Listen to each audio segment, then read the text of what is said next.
Rebonjour à tout le monde et bienvenue dans cette troisième partie consacrée à la programmation web pour les débutants du lycée.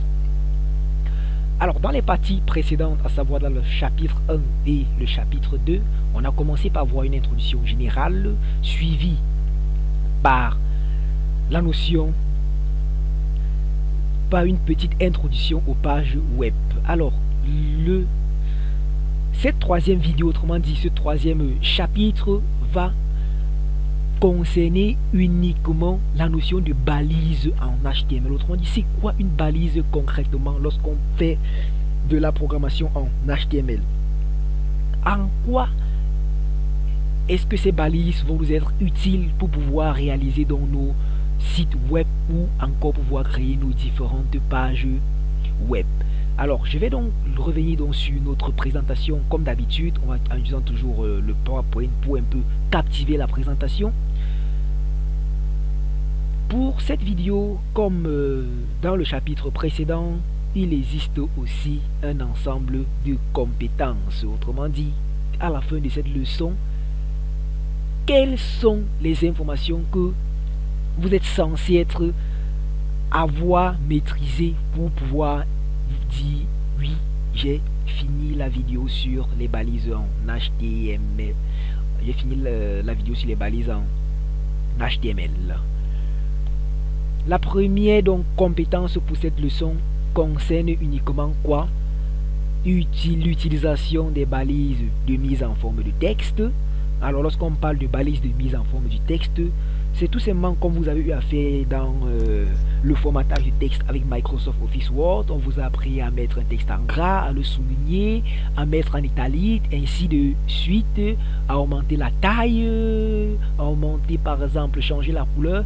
Donc de la même façon dans la programmation, lors de la création de nos pages web, on va être aussi appelé à mettre en forme du texte.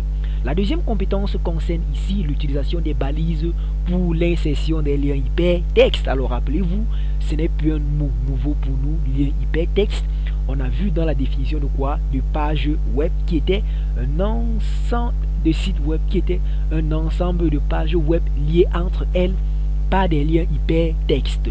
Autrement dit, on va voir dans cette vidéo comment est-ce qu'on crée des liens hypertextes pour pouvoir jumeler les pages web entre elles et former ce que je vais appeler ici un site web. La troisième compétence pour cette leçon, c'est quoi? C'est l'utilisation des balises de liste. Alors lorsqu'on parle des balises de liste ici, lorsqu'on va arriver sur cette partie, on va mieux expliquer. Il s'agit tout simplement de quoi? Lorsqu'on fait par exemple une leçon en classe, on a l'habitude de dire grand 1, grand 2, grand 3, grand 4. Alors tout ça c'est quoi? C'est une liste par exemple de titres. Le premier titre c'est grand 1, le deuxième c'est grand 2. On peut encore voir quoi? Lorsqu'on dit par exemple 2 pour les premiers tirets, on met premier tiret, deuxième tiret, troisième tiret. Cela peut aussi être considéré comme quoi? Une liste. On peut aussi avoir les petits 1, petit 2, petit 3, petit 4, petit A, petit B, petit C, petit D.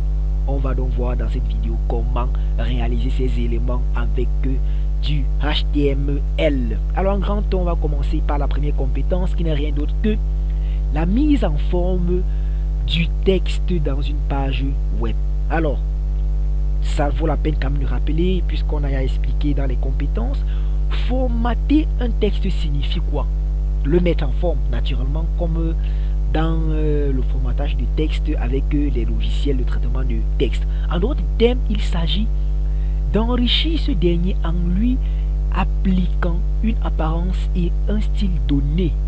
Ainsi, les balises employées pour formater le texte sont appelées les balises de style. Lorsqu'on parle de balises de style, on stylise un peu notre texte. D'où la notion de balise de style. Bon, c'est un mot juste comme ça. Bon, continuons. Le tableau donc que je m'en vais vous présenter va donc concerner un ensemble de balises de base. Alors, il existe tellement de balises, mais on va voir tout simplement quelques balises qui vont nous être utiles pour cette formation. Alors, le tableau en question, c'est le tableau suivant. Alors, j'ai donc pris la peine de répertorier ces balises en 3 colonnes. La première colonne, c'est le nom de la balise. La deuxième colonne, c'est le rôle de la balise. La troisième colonne, c'est l'exemple. Alors, si lorsque vous écoutez la vidéo, vous pouvez par exemple mettre pause pour pouvoir lire le tableau en question. Mais je vais prendre la peine d'expliquer pour que ce soit un peu plus facile à comprendre. La première balise ici qu'on s'en va utiliser, c'est la balise quoi? B. Alors, rappelons d'abord qu'une balise, c'est tout simplement quoi? Est constituée tout simplement de quoi? D'un chevron, d'un signe inférieur en informatique ou en programmation, on va appeler ça le chevron ouvrant de la balise. Le nom de la balise est suivi par le chevron quoi? Fermant, le signe quoi? Supérieur. À l'intérieur, donc, on met l'élément à qui on veut appliquer donc cette balise et on ferme donc la balise. Alors ici, j'ai oublié de mettre quoi? Le slash pour dire je ferme la balise. Alors, quel est donc le rôle de la première balise ici, qui est la balise B? Alors, c'est en anglais, naturellement. B, c'est pour dire bold. Bold en anglais signifie donc quoi? En français, signifie gras. Donc, si vous possédez dans votre texte et vous voulez mettre ce texte en gras, il faut tout simplement écrire B comme ceci et mettre du texte là où vous voyez les 3 points de suspension pour que le résultat soit en gras. Comme par exemple ici, vous voyez dans la balise B, je mets B ici, je mets le texte dedans. À la fin, quoi, le texte est sorti en gras. Initialement, le texte n'est pas en gras. Lorsque j'exécute, le texte sort comment? En gras. Alors, remarquez aussi que j'ai spécifié la balise B ici en majuscule et à la fin, je dis B en minuscule. Ça veut donc dire quoi? Que vous écrivez les balises en minuscule ou en majuscule, c'est la même chose. On dira donc que le langage HTML n'est pas sensible à la casse. Donc, il ne fait pas de différence entre les majuscules et les minuscules. Alors, vous pouvez utiliser encore la même balise ici, la balise strong, pour pouvoir mettre votre texte en gras. Ça va un peu être sur un texte en gras. C'est vrai que les deux balises ne font pas exactement la même chose, mais à vue d'œil, vous aurez l'impression que votre texte est tout simplement en gras. La deuxième balise ici, c'est quoi? Comme vous voyez, la balise pour mettre votre texte en italique, comme la balise précédente, vous venez ici à l'intérieur, vous mettez le texte là, vous l'encadrez par la balise I, donc chevron ou fermant I, chevron ouvrant I, chevron fermant, texte, et vous fermez dans la balise I, le reste donc quoi? Ça va mettre le texte en italique. Alors ce italique, c'est le même italique que vous avez eu à faire lorsque vous étiez en train de faire. C'est le même italique que vous avez vu lorsque vous étiez en train de faire du traitement de texte avec les logiciels comme Microsoft Office, Word et bien d'autres. Alors, et aussi là, l'autre balise EM, ça permet aussi un peu de changer un peu l'apparence du texte. La prochaine balise, c'est quoi? C'est la balise U. Alors, cette balise permet donc de vous faire quoi? De souligner du texte. Donc, si vous avez votre texte dans votre page que vous désirez souligner, il faut la mettre dans la balise U, comme vous voyez sur ce texte. Alors, U vient aussi du mot anglais qui signifie quoi? Underline. Underline en français signifie donc quoi? Souligner. La troisième balise ici que je m'avais présentée, c'est la balise blink. Blink signifie quoi? Clignoter. Donc si vous voulez par exemple faire clignoter votre texte, alors je vous conseille, ou bien le HTML vous demande de mettre le texte dans la balise quoi? Blink. On va donc suivre cette formation en présentant toujours les différentes balises. La prochaine balise qu'on s'en va voir ici, c'est la balise quoi? Sub. Alors la balise sub permet de mettre le texte où? En exposant. Lorsque par exemple vous écrivez vos pages web, vous pouvez être à un moment donné amené à écrire par exemple des formules mathématiques. Imaginez vous écrivez par exemple une fonction f de x en indice égale à 2x carré. Vous voyez que le carré là doit être mis où? En exposant. Vous allez donc utiliser la balise sub ci, mettre le 2 à l'intérieur pour que le monsieur se met en exposant. Dans mon exemple que j'ai vu ici, j'ai utilisé donc quoi? Si vous désirez écrire par exemple le nom de la classe seconde, vous voulez écrire seconde avec le NDE là en exposant, vous mettez le 2 tout simplement et vous encadrez le NDE là par la balise sup et le gars va être où? En exposant. La prochaine balise c'est la balise sub. Tout simplement, elle fonctionne comme la balise sub. Elle permet de mettre le texte en indice. Vous allez le voir dans l'exemple. La troisième balise ici, c'est une balise que je vais appeler ici la balise BR. La balise BR permet tout simplement d'aller à la ligne. Alors, essayez donc de faire la correspondance entre aller à la ligne lorsqu'on fait du traitement de texte en tapant sur la touche entrée et lorsqu'on parle maintenant, lorsqu'on revient à programmation HTML, le entrée qu'on appuie pour venir à la ligne là va être remplacé par quoi? Par la balise BR. Alors je pense que les balises qu'on peut voir présentement avec le temps ou bien dans l'évolution, on va prendre donc la peine de voir et d'explorer un ensemble de balises dans le besoin. Alors la prochaine chose qu'on s'en va faire dans cette leçon, c'est quoi? C'est la présentation de quoi? Des liens hypertextes. Alors c'est pas un mot nouveau pour vous. Un lien hypertexte est donc un texte ou une image, comme on l'a dit tantôt dans les vidéos précédentes, sur lequel on clique pour se rendre sur une autre page. Alors c'est facilement compréhensible. Ainsi, maintenant si vous désirez donc créer un lien hypertexte, il vous faut aussi utiliser une balise. C'est la raison pour laquelle on a dit le langage HTML, c'est un langage de balisage. Autrement dit, pour écrire n'importe quoi en HTML, on utilisera donc quoi? Les balises. Pour nos liens, la balise qu'on va utiliser, c'est la balise quoi? A. Donc cette balise A, c'est comme vous pouvez remarquer ici, on utilise balise ouvrante A et balise fermante. Le lien est mis là où vous voyez les 3 points de suspension ici.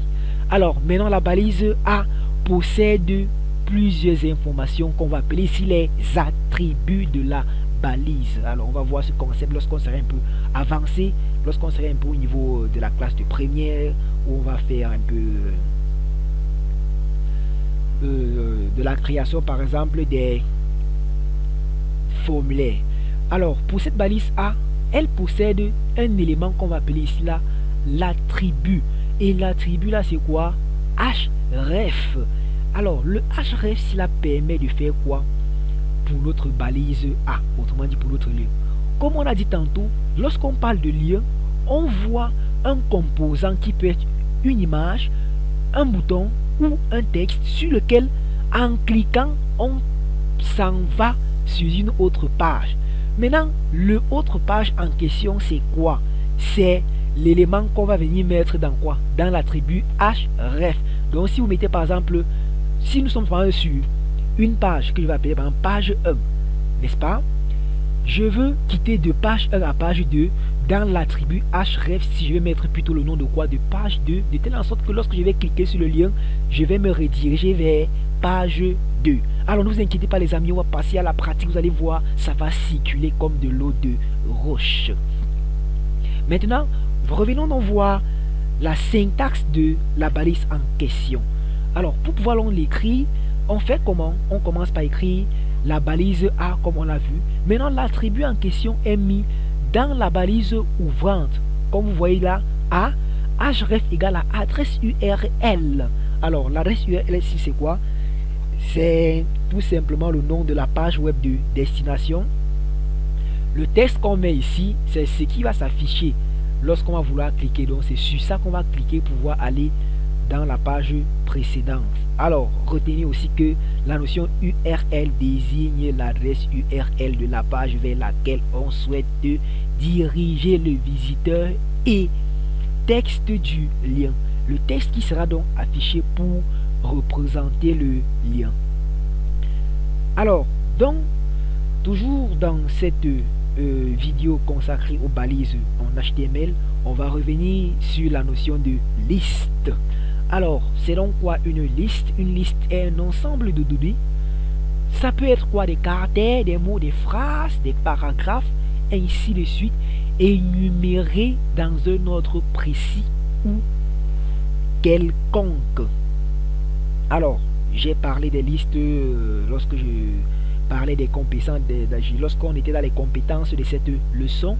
Maintenant la création des listes permet d'organiser de façon hiérarchique et claire les informations ou les grandes lignes dans une page web. Lorsqu'on fait un cours par exemple, ce n'est pas pour rien qu'on vient là, on dit chapitre ceci, grand 1, compétences, après on met grand 1, introduction, grand 2, petit a, petit b. Ces listes-là, c'est pour permettre d'organiser dans le cours de façon hiérarchique. Et en HTML, les amis, vous en aurez aussi besoin, puisque là aussi, on a besoin de quoi? De la lisibilité des pages. Alors, retenez donc qu'il existe, ou bien on distingue 3 types de listes. Alors, si en classe, on vous a dit 2 types, ce n'est pas un problème. En classe seconde, on a l'habitude de voir uniquement les listes ordonnées, les listes non ordonnées. Mais en titre de complément, on va ajouter à ces 2 types de listes les listes de définition. Alors on va commencer par les listes ordonnées. Alors c'est donc quoi une liste ordonnée? Encore appelée liste numérotée. Lorsqu'on parle de numéroté, on dit 1, 2, 3, 4, 5, A, B, C, D. Ça suit donc un ordre comment chronologique. Il s'agit d'un ensemble d'informations énumérées dans un ordre précis. La liste ordonnée débute avec un nombre et l'incrémente, entre parenthèses, l'augmente. Lorsqu'on dit incrémentation, ça veut dire augmenter. Si ça débute avec par exemple 1, incrémenter veut dire je quitte de 1, je passe à 2. C'est ce qui veut dire donc incrémenter. À chaque nouvel élément, pour créer une liste ordonnée au sein d'une page web, on utilise les balises OL. Donc, si vous voulez créer une liste non ordonnée, la balise à utiliser, c'est quoi? La balise OL. Retenez là, les amis, la programmation, c'est l'anglais. Autrement dit, les gens qui ont créé la programmation HTML, c'était pas des Français, c'était des Anglais, n'est-ce pas? C'est la raison pour laquelle ils ont utilisé plutôt des mots anglais pour pouvoir coder les différents types de balises. OL signifie quoi? Ordered list. Autrement dit, liste ordonnée. Donc, si c'était tout simplement des Français qui avaient créé la programmation en HTML, au lieu de mettre OL pour ordered list, on pouvait mettre quoi? LO pour liste ordonnée. Mais dommage les gars, on va faire avec. Pour donc créer les éléments de la liste, on utilise ce qu'on appelle quoi? Une balise LI. Alors, regardez bien comment est-ce que ce processus est fait. Je décide par exemple de créer une liste ordonnée. Voici la liste en question. 1 HTML, 2 CSS, 3 PHP. C'est une liste comment ordonnée de façon chronologique 1, 2 et 3. Je commence par spécifier quoi? La balise OL. Comme vous voyez ici, n'est-ce pas? Je spécifie la balise OL. Après avoir donc spécifié la balise OL, pour pouvoir spécifier les composants de la balise, je dois mettre tous ces composants de la balise LI. Ici, vous voyez un HTML. Je n'ai plus besoin de mettre le 1 là, je mets seulement le nom du HTML. Lors donc de l'exécution, le navigateur va numéroter la liste pour nous. J'espère que c'est facilement compréhensible. Une fois de plus, les gars, ne vous embrouillez pas, on va passer à la pratique. Ça va être plus fluide. Vous aurez donc la possibilité, pour ceux qui ont des ordinateurs à la maison, de faire de la programmation en HTML avec votre petit doigt. Toujours dans ce chapitre, on va voir en petit 2 ou en petit b les listes non ordonnées. Alors, lorsqu'on parle ici de listes non ordonnées, rafraîchissez un peu les gars et vous rappelez-vous lorsque vous étiez en train de faire le traitement de texte avec Microsoft Office Word dans les classes antérieures, vous avez eu à voir ce qu'on appelle des puces. Autrement dit, encore appelé puce, il s'agit d'un ensemble d'informations énumérées dans un ordre quelconque.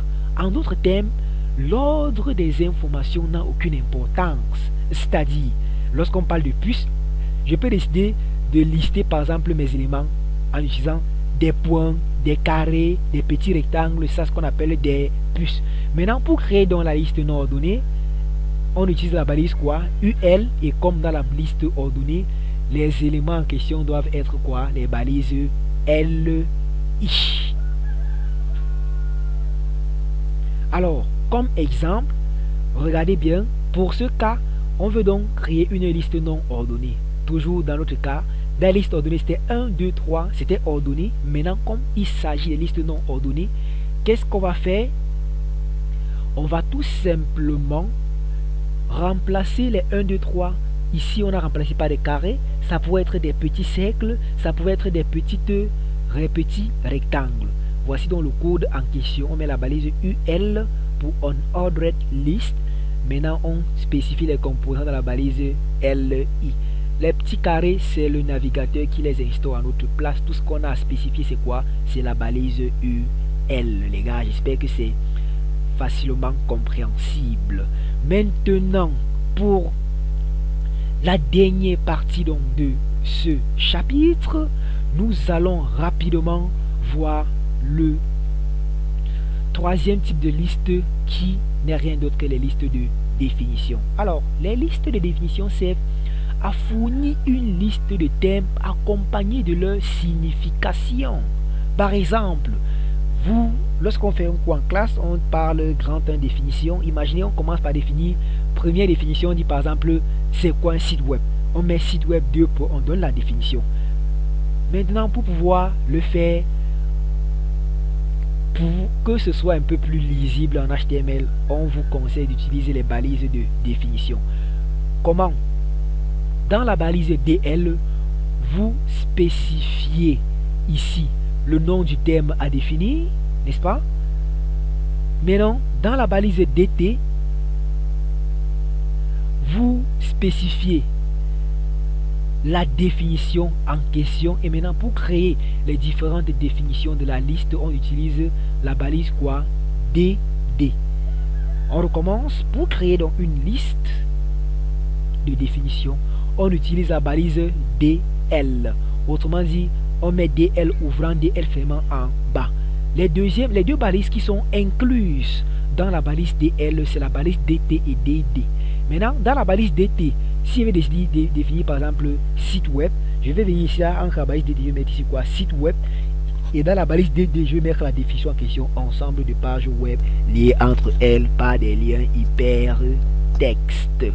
Alors, merci les gars d'avoir suivi cette formation sur le deuxième chapitre consacré à la programmation des balises à la programmation web pour les débutants avec la présentation des balises HTML. Alors, dans la prochaine vidéo, on va continuer dans l'exploration de la programmation web pour les débutants en passant rapidement à la pratique. Autrement dit, voir de façon ramassée comment est-ce qu'on va faire, comment est-ce qu'on peut faire pour pouvoir effectuer tout ce qu'on a eu à faire dans le cours théorique. Alors, merci les gars ou merci les amis d'avoir suivi cette vidéo. Je vous donne rendez-vous à la vidéo prochaine, autrement dit au chapitre 3. Alors les gars, n'oubliez surtout pas de vous abonner à la chaîne en cliquant sur la cloche abonner et en activant la touche de notification de telle en sorte que à chaque fois qu'un cours d'informatique sur la programmation est disponible, on vous envoie un message pour vous notifier là. Le jour où vous avez le temps, vous pouvez donc tout simplement regarder la vidéo en vous détendant tout simplement. Alors, rendez-vous dans la prochaine vidéo. Stay tuned. Peace.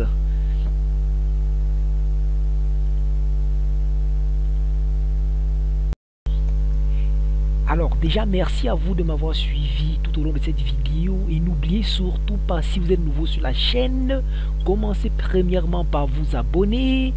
Tout le monde connaît la procédure d'abonnement en cliquant sur la touche s'abonner et ensuite activer la cloche de notification pour pouvoir donc avoir des notifications concernant des nouvelles vidéos que je vais poster sur toutes les autres parties de votre programme du lycée, que ce soit en programmation HTML, JavaScript, base de données, invite de commentaires, ainsi de suite.